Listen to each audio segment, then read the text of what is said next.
Welcome to a video that I like to call the deep dive video. Please don't let the name mislead you. The way I intend this is every week I do a number of videos. I do daily videos, I do a weekly video, I do an intermarket analysis video. At the end of the weekend, I look through all of the daily charts and I go back and say, well, I didn't really talk about this chart, or I only showed that chart once or twice. So then I put all of those charts together and present them in this video because sometimes we can get some insight or understanding about what's going on, not only by the charts that are telling us something, but the charts that may not be speaking as loudly. One thing to be aware of, I am recording this different. If you've heard my videos before, I usually record in a different way. Also, this will be one take from start to finish. That means you're going to get my mistakes when I flub my words, when I have to pause or start something over. I'm dealing with an injury to my right arm, and it's very difficult to record how I usually record.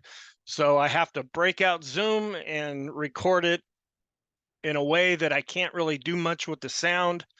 So I ask for your apology, or I apologize even ahead of making some mistakes. I'm trying to do the best job that I can, and this is about as good as it gets for right now. This is being prepared for Monday, August 21st. So we'll go through and look at some of these charts. The first one that we look at, and I show it pretty much in every deep dive video that I do, this is a long-term chart of the VIX. Now, you don't see the VIX on here. It's invisible. On top of the VIX is a 50-period exponential moving average.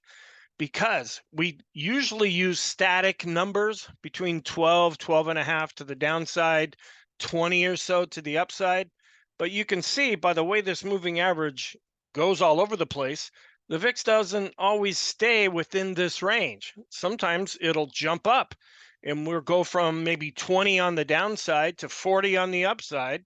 Other times we might drop down where we did from 2012 through about 2000 or 2020, right before the COVID plunge.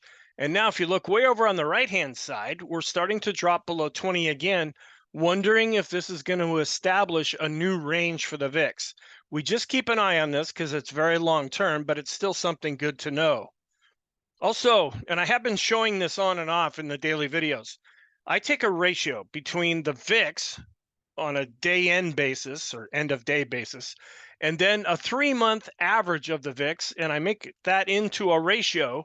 That's the black line that you see down here. And then on top of that, I plot a moving average. So we can see a little bit longer term. Is the VIX having a tendency to go down? That means there's less fear in the market, and typically the market's going up. Well, now we see this starting to turn back up as some fear has been coming back into the market. Again, another long-term indicator that we use just to get more of a background picture of what's happening. We also look at the VIX and take a correlation with the S&P 500. Sometimes the VIX starts acting kind of strange. And when that happens, quite often what we'll see is right in the middle of the chart, this ratio, or this correlation will really start to go up. The VIX may not be telling us much, but this correlation sometimes does. And when we get to a pretty high level, sometimes that suggests that there's going to be a big move ahead. We haven't reached this level in a while now. It looked like we were getting kind of close, but then we've been dropping back down lately. And if you line it up with the times that we spiked, I have a red line going down here. And then what did the market do after that? Sometimes it went up, but usually it ended up going down. We have to look at other charts to get the context of whether it's likely to go up or down from here. Also, we look at the skew index. The VIX is something that we pay attention to. Now, the VIX is calculated around what are called at-the-money options. Well, the skew index calculates a little bit different, where it uses out-of-the-money options, both above and below current price. Sometimes when this really spikes up into this red area, that can mean that the market is expecting some kind of a big move. And if you look at the times we spiked up and started to go down, sometimes that marked the bottom, sometimes the top, sometimes a continuation. Again, we can't use this independently of other charts that we look at. We have to look at the other charts to get some context as to what's happening. Right now, we're dropping and we're far away from the red area. And we're also far away from this blue area, so this really isn't telling us all that much. Just to get a little bit of context, I do plot the VIX down below because that's based on the at the money options where the skew is out of the money options. Then I did show this a time or two in the video this past week. When the VIX really gets moving to the upside or downside and it moves in the opposite direction of stocks, sometimes it goes up too far too fast or down too far too fast. Well, we've been seeing some fear coming back into the market lately, and so the VIX has been going up. We plot an RSI 9 period on the VIX, and when we get above this 70 level, that typically will mean that we're getting into some kind of extreme territory. Now, the market was going down and the VIX was spiking up, so you have to think of that counterintuitively. We did hit this level and then we've been coming back down. We got pretty close to it this past week, not quite, but then we started to fall back. We'll have to see if there's more weakness in the market. This is likely to continue going up. Then we look at the MOVE index, which measures the volatility of bonds. That's on top. And then we compare it with the VIX. That measures the volatility of stocks. Then I take the VIX and I subtract the MOVE index to get the spread. That's the green line. And then the red line is the S&P 500, just to get some context going on here. What I look at the most is at the very bottom. Are these tending to go in the same direction or in opposite directions? We're looking at the S&P, where it's been coming down, where this VIX minus MOVE index has been chopping more or less sideways. They're having a slight tendency to go in the same direction. Again, this can give us some context as to what's happening. Then we look at the VIX, which measures stocks, to the MOVE index, volatility of bonds, and then we take a ratio. And when this starts to really spike up, like it has been doing lately, and it gets above its moving average, this means that more fear is coming into the market. When this goes up, that means there's more fear in stocks right now than there are in bonds, even though bond prices and stock prices have both been getting hit pretty hard lately. Then I can't usually show this chart because this is the last one to update. And sometimes when I get ready to record the daily video, this chart still hasn't updated yet, and it's a number of hours since the market had closed. This is the equity put call ratio, just a daily chart. And this measures fear, kind of like the VIX does. When this is going up, there's more fear. When it's coming down, there's less fear. Well, we've been rising, and we have other indicators that are plotted based on this that we are watching. We've been going up as the market has been going down. But if you notice, we barely were unchanged on Friday. We were down 0.01% with the S&P, but look at how the equity put call ratio really fell. So, but it was on options expiration day. So there might have been some folks that were hedging using put options that ended up expiring, but just to see this really drop the way it has is kind of surprising. And this can be kind of volatile. That's why I tend to use more 5-period moving averages of the equity put call ratio. Then just to know where we're at, going back to the all-time high, we're now down 9.32% since the high was set in early January 2022. Over here on the right-hand side is where we closed on Friday.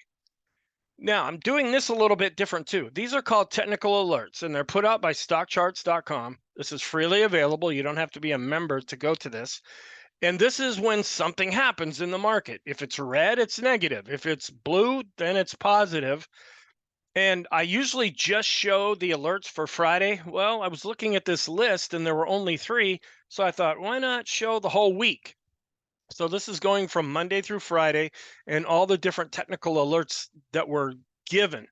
And I like to keep an eye on these because I tend to follow the S&P 500 the most, but it's nice to know what's going on in the other indexes also. So you might find this useful. And again, you don't have to be a member to access this. Then we look at 5 major stock indexes.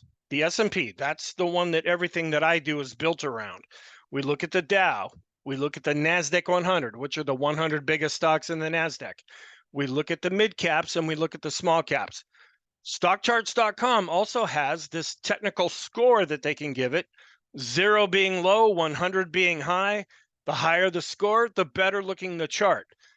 This attempts to remove all emotion and just give us a score to let us know, does the chart look healthy or is it not looking very healthy? We take all of those and then I list them from the best looking chart down to the worst looking chart. Coming in again, first place are the Qs at 97.2. And if you look historically, they really haven't changed all that much. You could take that as positive, I would think, because the Qs, which is the NASDAQ 100, they got hammered pretty good over the last little while as the market's been going down pretty much back to the beginning of August. But to know that there hasn't been a lot of technical damage done to the chart, that could also be seen as positive. But we want to keep an eye on that nonetheless. Coming in second place is the S&P 500 at 84.6. Now, if I was looking to go long, either an index or a stock or any kind of an investment, I would want them to have a technical score in the high 80s into the 90s for me to even consider that. Now, I don't believe in buying the dips. I also don't believe in, well, I guess you could also say buying on weakness. I want to jump on something that's already moving in the direction I want it to move in, something that's already showing strength. I want to be able to ride that wave right after I get on. That's a lot different than a lot of people teach and that a lot of people practice. So I want scores that are already high, that are already showing that they can go up or down if I'm going short on something. But the S&P this week anyway is coming in second place at 84.6. In third place is the Dow at 75. It went down just a little bit. And then we start to see a real drop off. The mid caps have been getting hit pretty hard lately. But when you look at mid cap growth versus mid cap value, it's hanging in there pretty well. But based on just the index itself, we're coming in at 35.5. And then the last chart is the Russell 2000 small cap index. It's really been getting hit, and you can see it even turned up a little bit from Thursday to Friday. It's coming in at 25.4. It was down around 20 after Thursday's session. Some short-term charts to go through. This is a 20-period double and triple exponential moving average. What I do is I plot both of these. We have the blue line and then the darker blue line here. It's supposed to be green. And we broke below this. When we were really going up, this was one of the first areas that we started to go below. And then these two lines here, the green and the blue one, then they started to come down as well. That suggested to me that the short-term trend is turning more negative. Now we look at a regular 20-period moving average, both a simple and exponential moving average. We also drop below those levels, and we've been below that on a short-term basis, and we're also seeing these lines coming over and starting to head down. That suggests that we're heading into a negative short-term trend, and we've been in that for a while. In fact, we're at the point now where we're even oversold in the short term. So we don't know if this has run its course or if there's still more to come. We look at a short-term moving average rainbow going from 10 periods all the way up to 50, and we're falling through the rainbow right now. Unless we really bounce back up, it's going to really start to mess up these lines that were showing a good solid uptrend before. Well, as we pull back, these lines will start to turn down and go over top of each other, and it'll kind of get messed up a bit. Looking at the fundamentals, up on top, we have the S&P 500 price. Then we have the earnings. Now, this is based on history. These are things that have already been reported in the past. That's why we see a flat line here. Then comparing price with the earnings, that gives us a PE ratio. As the S&P has been coming down, the PE ratio has fallen slightly. As the PE ratio goes down, the yield has been going up slightly. Those are the dividends that you would get if you owned the entire S&P 500. Intermediate term charts. We have another oscillator called the Connors RSI. We almost got extreme negative here and then bounced back up a little bit on Friday's session. I use this like a regular RSI. Extreme positive, extreme negative, whether we're above or below the midpoint to suggest what is the bias. So we're negative right now after almost getting extreme negative in this reading. The Bollinger Bands. We're below the midpoint and declining, and we just barely went outside of the Bollinger Band, but it wasn't enough to necessarily trigger an oversold signal. That's what we use the next chart for. This is the percent B indicator. This gets extreme positive or negative when we go above or below one of the Bollinger Bands and actually close above that level. We came very close down here after Thursday's session and then saw a little bit of a recovery after that. We want to know when these things happen because price spends very little time above or below the Bollinger Band. So If we do get one of these extreme readings, we can pretty much guarantee that that's not going to last for very long, and it's probably going to go in the opposite direction. We're also keeping an eye on the 100 period moving average, both the simple and exponential one. I use this mostly in sideways markets where a lot of folks tend to use the 50 and 200, which I use those as well. But when we're really chopping and not going anywhere like we were from about 2013 or 14 up until about 2017 or so, a lot of sideways action. Even though we were going up, there wasn't a lot of conviction behind what was happening. So we fell below the 50 period moving average. Now we're wondering, are we going to come down to the 100 period moving average? We're just a little bit above the exponential moving average right now. Most people tend to use the simple moving average. So you might want to keep an eye on this green line here, which also lines up with this S2 level. That's kind of a double area of support that we're seeing right now at the same time. We have an intermediate term rainbow going from 50 periods up to 100. We're coming down through the rainbow. The longer we stay in here, the more these lines are going to be impacted. We look at standard deviation. We've been going down pretty far, pretty fast. So we're deviating away from the standard or average price. So we're seeing this coming up a little bit above the moving average. The Copic curve, we lost the buy signal that it had been generating, and now it's starting to go lower. So this is not generating a signal right now. This is interesting. The mass index, and my goodness, for over a year now, I've been talking about this indicator saying it's not generating something. It's not generating something. We could be getting close to generating something. This is really starting to go up. If we cross above this red dash line and then eventually the blue line and then turn back down, that will be a signal according to this indicator. And whatever direction we're moving in at that time, we're looking for a move in the opposite direction. Right now, we've been headed lower. So if we continue to go lower and this continues to go up and generate a signal, that could be one thing that we use to justify that maybe the market is bottoming. We also look at the 50 period double and triple exponential moving averages. We dropped below them.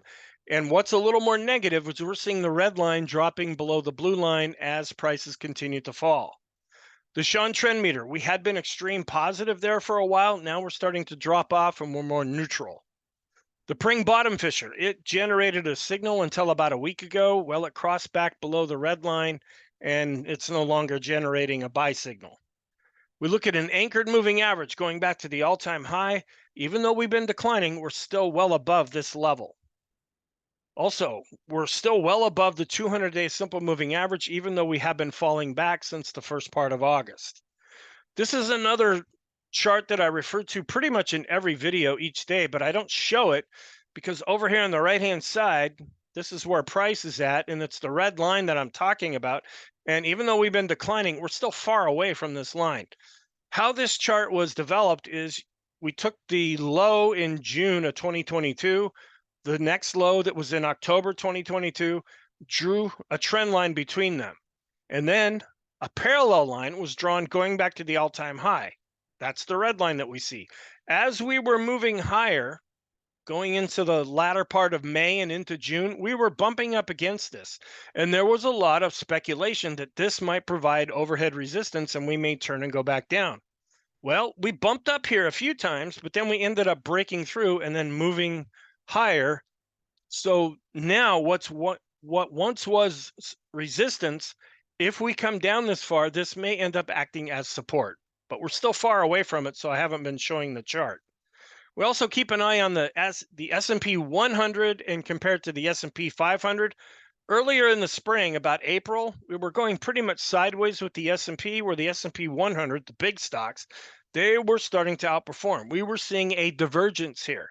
Right now, we're not really seeing that as both indexes are going more in lockstep with each other, but the S&P 100 still is continuing to outperform the S&P 500.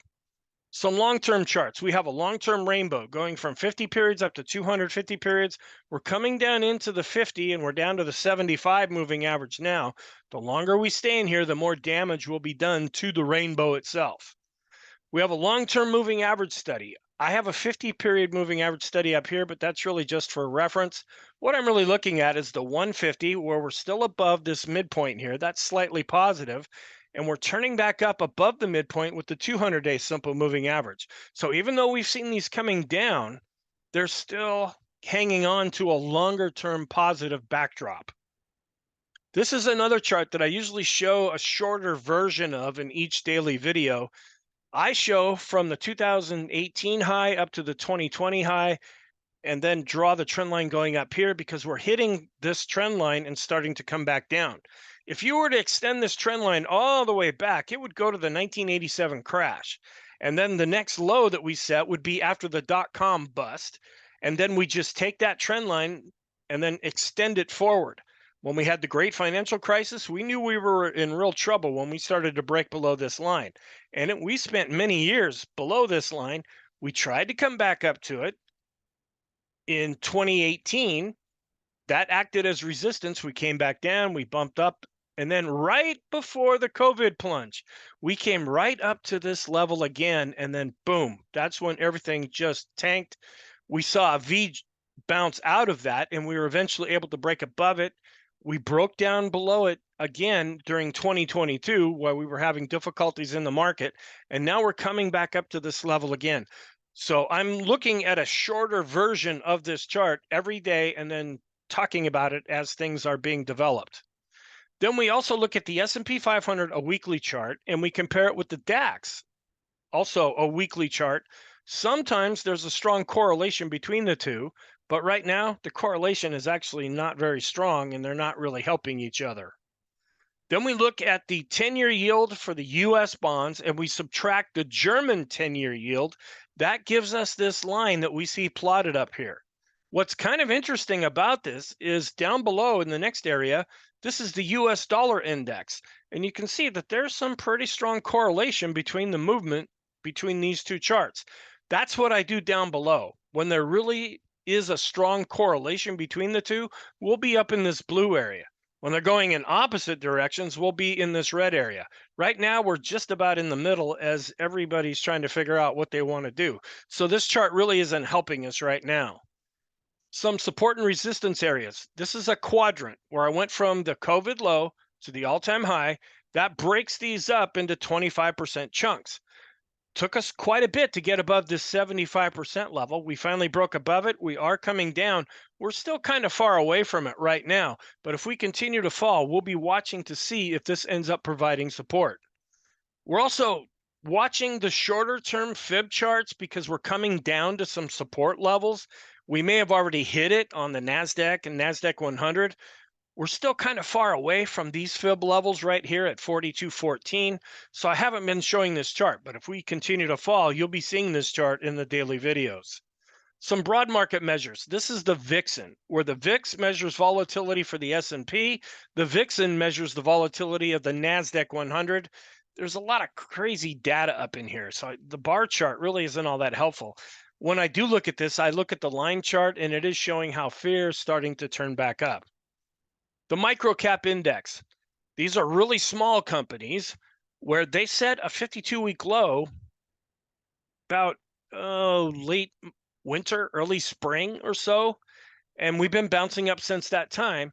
But now, as the market is seeing some weakness, we're coming back down. We haven't come back down to the 100 level yet, but I look at this chart every day. And if we start to break below that, I will be talking about this because that just gives an overall kind of indication of what's happening in the market. We also look at a weekly chart of the QQQs, which is the NASDAQ 100. Going back to the all-time high, there's an anchored moving average. Even with the declines that we've been seeing, we're still well above this moving average, and the moving average itself is still going up. The financial sector, this is interesting. We go back to 2007, that's when we set a high, and then we had the whole great financial crisis.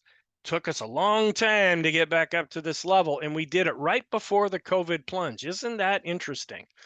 Then prices really fell. We finally were able to get back above this. We broke through this resistance, and we've been doing quite well. Well, now, as we're hearing more banking information that's coming out that's not necessarily good news, we've been falling in this sector.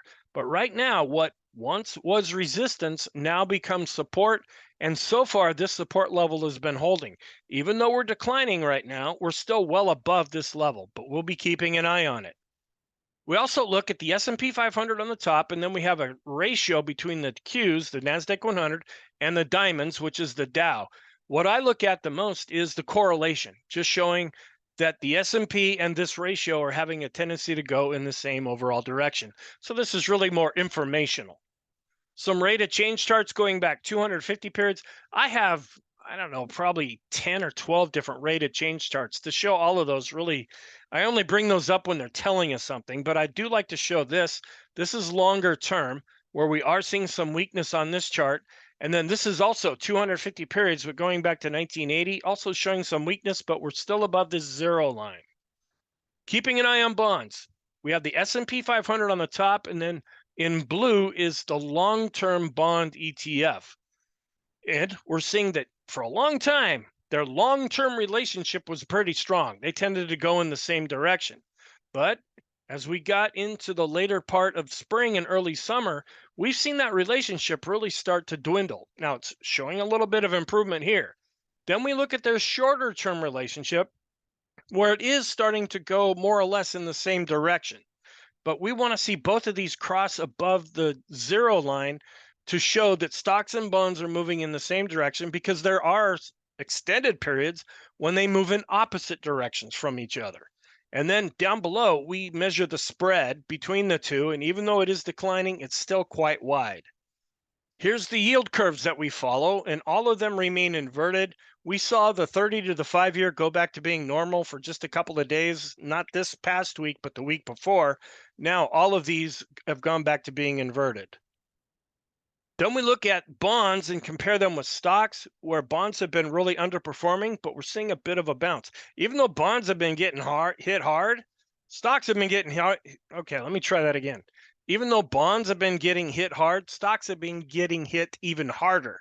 And so on a relative basis, bonds have been starting to outperform in the short term, but longer term bonds are underperforming. Then we look at the value to growth ratio, not the growth to value ratio, but the value to growth ratio. And then we plot the 10-year yield. That's in red. And we're seeing where they're having a slight tendency to go in the same direction. Now, the spread between the two is quite wide. There's other times when you can see that they were moving in the same overall direction. That's what we want to see here, just to get an idea of where things are moving, whether we're switching from growth into value or we're switching from value back into growth. Then we look at the Qs, which is the NASDAQ 100 and the long-term bond ETF. We look at the long-term correlation. It's pretty much neutral right now. So they're not really going in the same direction or even in the opposite direction.